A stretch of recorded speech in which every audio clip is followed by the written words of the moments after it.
Hello guys, तर आता hurricane येऊन 2-3 दिवस झालेले आहेत आणि मी आता चाललेली आहे वॉलमार्टला, कारण की वॉलमार्ट प्लस डिलिव्हरी नाही करत आहे, सो मला जावं लागतंय आणि तिथनं मला बऱ्याचशा गोष्टी घ्यायच्या आहेत. तर येस, मी चालली आता आणि तुम्हाला वॉलमार्ट पण दाखवते कसं आहे इथलं. चला, लेट्स गो. तर जस्ट आता वॉलमार्टला पोहोचली आहे आणि आज मला खूप जास्त सामान घ्यायचं आहे, कारण की बरेच दिवस झाले सामान घरात नाही आहे. तर येस, आणि 10 दिवसांनीच आम्ही एका मोठ्या ट्रिपवर जाणार आहे आणि I am so excited for that, कारण की बरेच दिवसांनी त्या प्लेसला जाणार आहे. तर पुढे पुढे तेही तुम्हाला सांगेल, कदाचित नेक्स्ट व्हिडिओमध्ये ते तुम्हाला कळेल. पण आत्तासाठी आपण चला वॉलमार्टला जाऊया. तर येस, आता आलेली आहे ग्रोसरी सेक्शनमध्ये डायरेक्ट. त्याचे बरेच सेक्शन असतात, होम अँड ग्रोसरी वगैरे, तिथे आली आहे.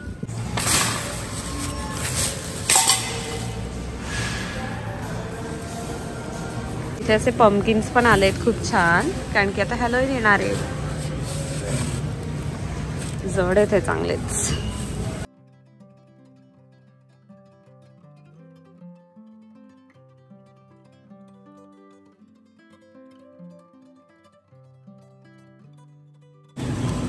तर हे आपले बेल पेपर्स आहेत, ते घेते.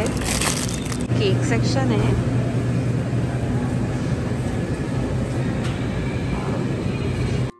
हा आहे कुकीजचा सेक्शन, म्हणजे इथे डिफरंट चॉकलेट ब्राउनीज, कुकीज वगैरे असं ठेवलेलं आहे.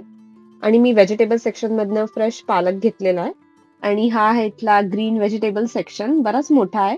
आणि हे आहेत इथले हॅलोवीनचे कपडे, तर इथे सीझन वाईज चेंज होतात. आता मी भाज्या वगैरे घेतल्या आणि आता माझ्या फेवरेट म्हणजे कपड्यांच्या सेक्शनमध्ये आली आहे. तर इथे आता हॅलोवीन सीझन सुरू होणार आहे, तर आता इथे हॅलोवीन सीझन प्रमाणे कपडे आलेत. विंटर बूट्स आहेत, हे छोट्या मुलांचे बूट्स.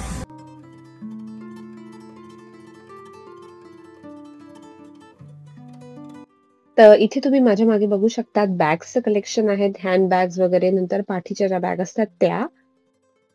तर भरपूर व्हरायटी आहे, तुम्ही बघू शकता. भरपूर मोठं कलेक्शन आहे, तर तुम्ही चूज करू शकता आणि एन्जॉय करू शकता तुमची शॉपिंग. तर हे आहे इथलं फ्रीज, म्हणजे इथे आईस्क्रीम्स वगैरे ठेवलेले आहेत. तर मोस्टली इथे हे फ्रोझन सेक्शन म्हणतात त्याला. तर इथे फ्रोझन व्हेजिटेबल्स वगैरे ठेवलेले आहेत.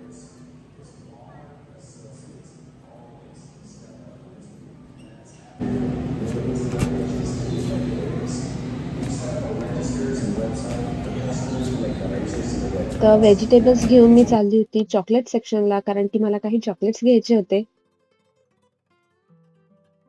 हॅलो एव्हरीवन, तर आज आहे नेक्स्ट डे, म्हणजे आज आहे सोमवार आणि इथे स्कूल्स बंद आहेत, कारण की अजूनही हरिकेनचे जे आफ्टर इफेक्ट्स आहेत ते काही ठिकाणी जाणवत आहेत. तर इथल्या ज्या स्कूल्स असतात तर ते ॲज अ शेल्टर यूज करतात. तर येस, स्कूल्स वगैरे काही चालू नाही आहेत आता.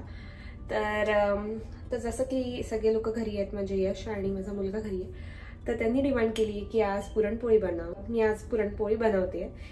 तर मी काय केलंय, काल रात्री चण्याची डाळ भिजत ठेवलेली, तर ती भिजली आहे. मी आता कुकरमधनं 3 शिट्ट्या काढून घेतल्या आणि मस्त त्याला गाळून घेतलं. तर पुरणाचं जे सारण आहे ते ऑलमोस्ट तयार झालंय. आता त्याला गूळ टाकायचं आणि शिजवायचं आहे. आणि मला कणिक भिजवायची आहे आणि मी कटाची आमटी करणार आहे. तर त्यासाठी खोबरं वगैरे जे आपलं असतं खोबरं, म्हणजे सुकं खोबरं, 3 लवंगा आणि कांदा, लसूण, आलं हे सगळं परतून घेतलंय. तर आता त्याला मस्त मिक्सरमधनं काढून घेते, त्याचं चांगलं वाटण बनवून घेते आणि मग आपण कटाची आमटी तयार करूया. तर चला तुम्हाला दाखवते मी काय काय बनवलंय किचनमध्ये आणि मग पुढची प्रोसेस मी करते. कांदा परतला, कांदा, लसूण आणि आलं, आणि हे आहे खोबरं वगैरे, आणि हे आहे आपल्या कटाच्या आमटीचं पाणी, आणि हे पुरण जे मी गाळून असं करून घेतलंय. आता त्याला मी इथे शिजवणार आहे. तर चला स्टार्ट करूया. तर आता हे मी शिजवलेली डाळ आहे ही टाकतीये. तर याला मस्त आता शिजवून घ्यायचंय. तर यासाठी जो आहे गॅस मोठाच ठेवायचा म्हणजे पाणी जे आहे याच्यातलं ते पटापट इव्हॅपोरेट होतं आणि हे जे मिश्रण आहे ते घट्ट व्हायला सुरुवात होते. तर मी यामध्ये फक्त गुळाचा वापर केला आहे. तर तुम्ही गुळ आणि साखर म्हणजे अर्धा गुळ अर्धा साखर असं पण वापरू शकता. पण मला गुळाची जास्त बेटर वाटतं म्हणून मी गुळ वापरते. तर आत्ता हे तुम्हाला मिश्रण जरी पातळ दिसत असलं तरी थोड्या वेळाने हे घट्ट होईल. आता मी हे जे खोबरं वगैरे आहे ते वाटून घेते. तर आपलं हे वाटण तयार झालेलं आहे.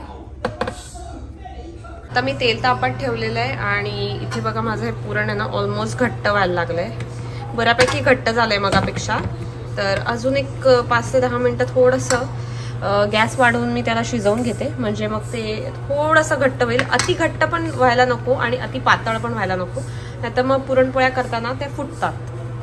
तर आता बघा माझं पुरण पूर्णपणे तयार आहे. आणि हे मी कसं ओळखलं तर मी माझा चमचा त्याच्यामध्ये ठेवला आणि हा उभा राहिला, याचा अर्थ माझं पुरण पुरणपोळीसाठी तयार आहे. तर यानंतर मी तेल तापवून घेतलेलं आहे आणि त्याच्यामध्ये माझं जे वाटण होतं ते टाकते आहे आणि मग याला तेल सुटेपर्यंत छान परतवून घ्यायचं आहे.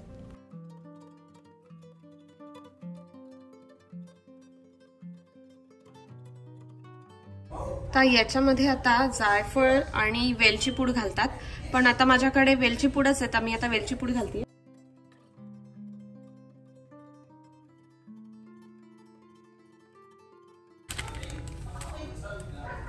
आणि हलवून घ्यायचंय आणि मग झालं आपलं.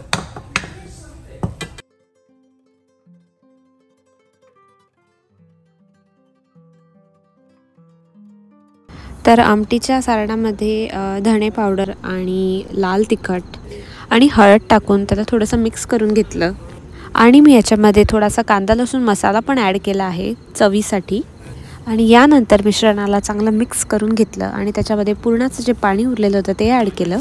यानंतर त्याच्यामध्ये मीठ घातलं आणि थोडंसं उकळलेलं जे पाणी होतं ते या आमटीमध्ये ॲड केलं आणि तयार झालेली आहे आपली चविष्ट अशी कटाची आमटी. यानंतर आपण पोळी बनवायला घेऊया. त्यासाठी मी कणिक भिजवून घेतलेली आहे आणि आपलं पुरण तर तयारच आहे. तर आता छोटा एक कुंडा घ्यायचा आहे पोळीचा आणि थोडंसं तांदूळाचं पीठ घ्यायचं आहे. तर जो पोळीचा गोळा केलेला आहे त्याला तांदूळाच्या पिठामध्ये थोडासा डीप करायचा आणि त्याला थोडं लाटायला घ्यायचं. तर अशा प्रकारे छोटीशी पोळी लाटायची आणि जेवढी आपण कणिक घेतलेली म्हणजे जेवढा कणकेचा गोळा घेतलेला तेवढाच किंवा त्याच्यात थोडासा मोठा असा पुरणाचा गोळा बनवून घ्यायचा आणि तो या पोळीत भरायचा. आणि मग जी आपली पोळी असते ती अशी बंद करून घ्यायची मोदकाप्रमाणे आणि पोळी लाटायला घ्यायची. तर ही जी पोळी आहे मी तांदूळाच्या पिठात थोडीशी अशी डीप करते आहे. तांदूळाच्या पिठामुळे ही पोळी खाली चिटकत नाही अजिबात आणि मस्त लाटली जाते आरामात. तर लाटताना सगळीकडनं नीट लाटून घ्यायचं आहे म्हणजे पुरण जे असतं ते सगळीकडे पोळीमध्ये असं पसरलं जातं. आणि मी पुरण बऱ्यापैकी जास्त भरलं आहे म्हणजे जेवढी मी पोळी घेतली तेवढंच मी पुरण पण घेतलेलं आहे. तर त्यामुळे हे पुरण छान नीट पसरलं गेलं आणि पोळी फार टेस्टी लागते. तर तुम्ही इथे बघू शकता माझं पुरण पूर्ण काठापर्यंत गेलेलं आहे आणि आतमध्ये पण भरलं गेलेलं आहे नीट. तर एकसारखं सगळीकडे पसरलं आहे. तर यानंतर मी तव्यावर पहिली पोळी बनवते त्यासाठी थोडंसं तेल शिंपडलं आणि टिश्यूने त्याला थोडंसं पुसून घेतलं आणि तवा तापलेला होता. त्याच्यानंतर त्याच्यावर पोळी टाकली. तर पोळीवर असे एका साईडने बबल्स आल्यावर आपल्याला समजतं की ही पोळी खालनं भाजली गेलेली आहे. मग त्याला उलटायची आणि त्यावर थोडंसं तूप लावायचं आणि साईडने पण तूप लावायचं म्हणजे ती छान भाजली जाते आणि ती छान अशी टम्म फुगते. तर माझी ही पुरणाची जी पोळी होती ती छान फुगलेली तुम्हाला दिसतीये व्हिडिओमध्ये. तर तिला आता मस्त मी साईडला प्लेटमध्ये काढून घेते आणि त्याच्यावर भरपूर साजूक तूप टाकायचं म्हणजे ती खूप मस्त लागते खायला. तर मस्त अशी पुरणपोळी आमटी म्हणजे कटाची आमटी आणि साधं वरण हे मी आत्ता बनवलं आहे आणि मी माझ्या मुलाला देणार आहे. तर त्यासाठीच मी असं सेपरेट केलेली म्हणजे याच्यात अजिबात तिखट नाही घातलं आहे आणि साधं वरण आणि मस्त अशी तूप लावलेली पुरणपोळी आता मी सर्व करते आहे. आणि यानंतर मग मी आमच्या पुरणपोळ्या करून घेणार आहे आणि मग आम्ही जेवायला बसू.